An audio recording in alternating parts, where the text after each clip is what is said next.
Hi hello అందరికీ నమస్కారం అండి. ఈరోజు మనం మంచి స్వీట్ అయితే తయారు చేసుకుందామండి.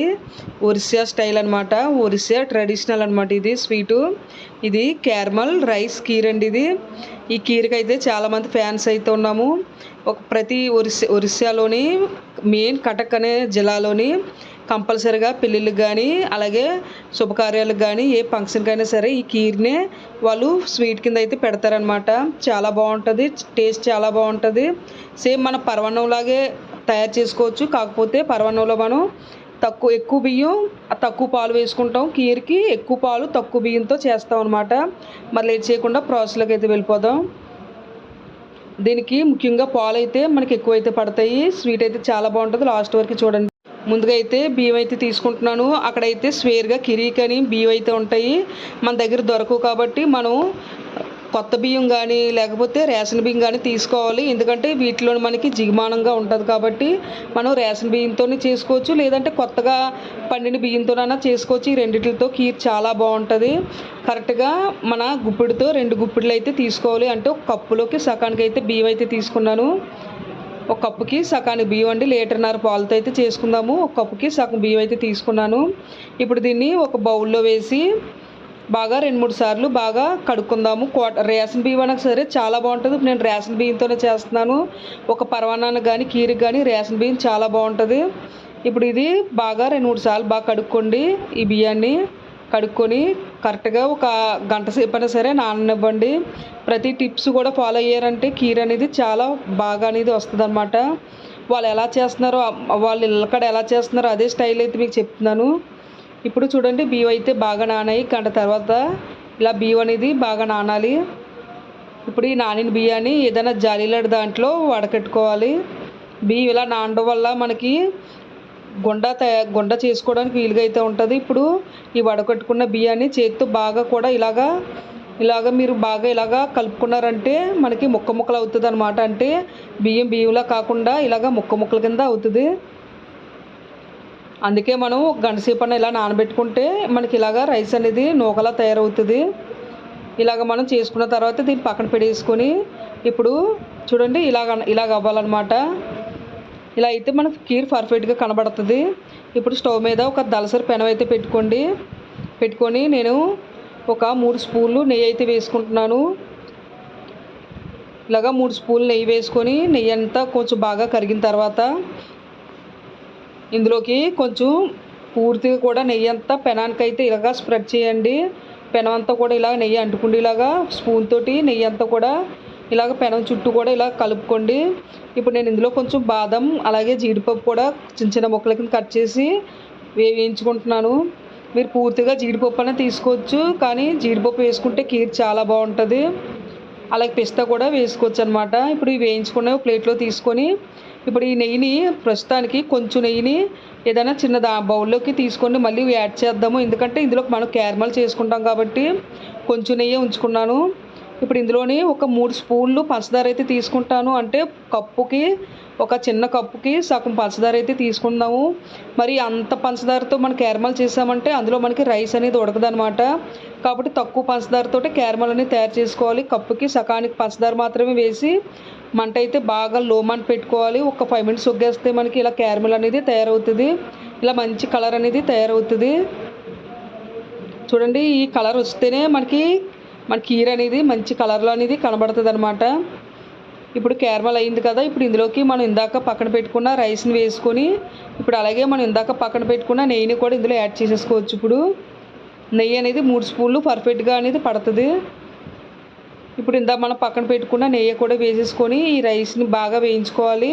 ఇందులోకి ఒక బిర్యానీ ఆకు అలాగే 3 యాలకులు మనం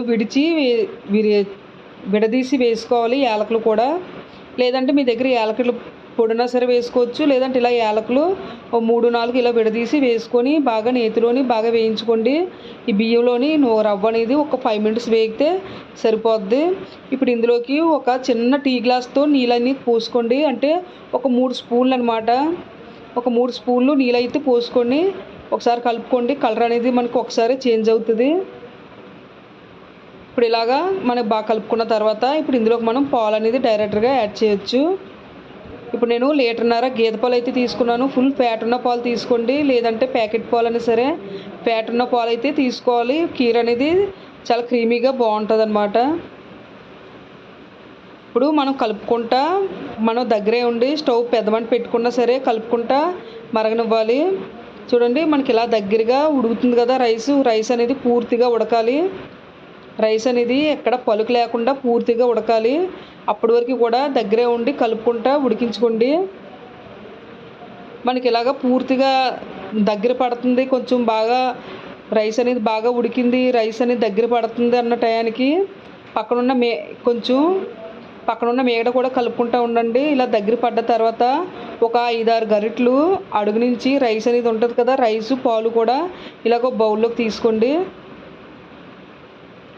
ఇలాగ బౌల్లోకి ఒక 4-5 గరిటెలు అయితే తీసుకొని అందులో ఒక 6 జీడిపప్పులు అయితే వేసుకొని అది కొంచెం బాగా చల్లారనివ్వండి.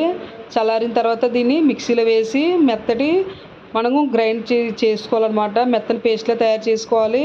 ఇలా మెత్తగా చేసిన తర్వాత దీన్ని మళ్ళీ ఈ కీర్లోనే యాడ్ చేసుకోవాలి. ఇలా చేయడం వల్ల మనకి క్రీమీగా ఉంటుంది అన్నమాట. లుక్ అనేది చాలా బాగుంటుంది కీర్కి. ఇప్పుడు దీన్ని బాగా కలుపుకుంటా పక్కన మేగడ కడుతున్న దాన్ని కూడా ఇందులో కలుపుకోండి. హై టు మీడియంలో పెట్టుకొని మరిగించుకోండి. ఇందులో నేను పాల మేగడని అయితే యాడ్ చేస్తున్నాను. చాలామంది అయితే పాలగుండ యాడ్ చేసుకుంటారు, లేదంటే మిల్క్ మేడ్ కానీ వేసుకుంటారు అనమాట. మనం అన్ని ఇంట్లోనే ఉన్నది వాటితో తయారు చేసుకోవచ్చు. ఇలా పాల మేగడ కూడా యాడ్ చేయొచ్చు. మీరు పాలగుండ కానీ లేదంటే మిల్క్ మేడ్ కానీ వేసుకోవచ్చు. ఇందులోనే ఇప్పుడు ఇందాక వేయించి పెట్టుకున్న జీడిపప్పు బాదం కూడా వేసుకొని కలుపుకోండి. ఇలాగ బాగా దగ్గర వరకు ఇలా ఉడికించుకోవాలి. మనకి దగ్గర ఉన్న కొద్దీ కూడా మీరు మీడియం టు లో పెట్టుకోవాలి. చూడండి రైస్ అనేది పూర్తిగా మెత్తగా ఉడికిపోవాలి.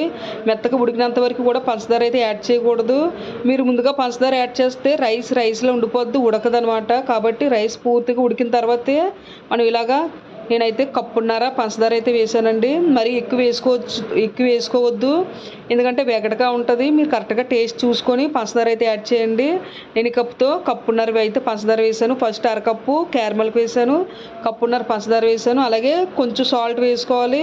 సాల్ట్ వేసుకుంటేనే మనకు మంచి టేస్ట్ అనేది వస్తుంది ఏ స్వీట్కైనా సరే. సాల్ట్ వేసి ఒకసారి ఇలా కలుపుకొని దగ్గరికి అయిన తర్వాత బాగా లో మంట అయితే పెట్టుకోండి, ఎందుకంటే అడుగు పడేద్ది అనమాట. చూడండి మనకి చిక్కగా కిరి అనేది రెడీ అయిపోయింది. గరిటెకి చూడండి ఇలా మన గీత గీసామంటే మన స్ట్రైట్గా గీత అనేది కనబడాలన్నమాట.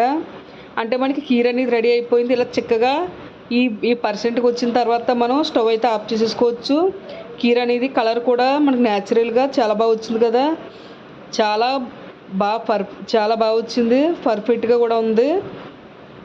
ఇలా ఉన్నప్పుడు మనం స్టవ్ అయితే ఆఫ్ చేసేసుకోవచ్చు. మనకి కీర అనేది వేడిగా ఉన్నదానికంటే చల్లారిన తర్వాతే దీని టేస్ట్ చాలా బాగుంటుంది. ఏ పాయసం అన్నా వేడిగా ఉన్నప్పుడు తినొచ్చు, కానీ ఇది చల్లారిన తర్వాతే మనకి టేస్ట్ అనేది చాలా బాగుంటుంది. మీకు చల్లారిన తర్వాత చూపిస్తున్నాను. కీర అనేది ఓ బౌల్లోకి అయితే మనం ఇలా తీసుకోవచ్చు. అంతేనండి, కీర్ అనేది మనకి క్యారమల్ రైస్ కీర్ అనేది తయారైపోయింది.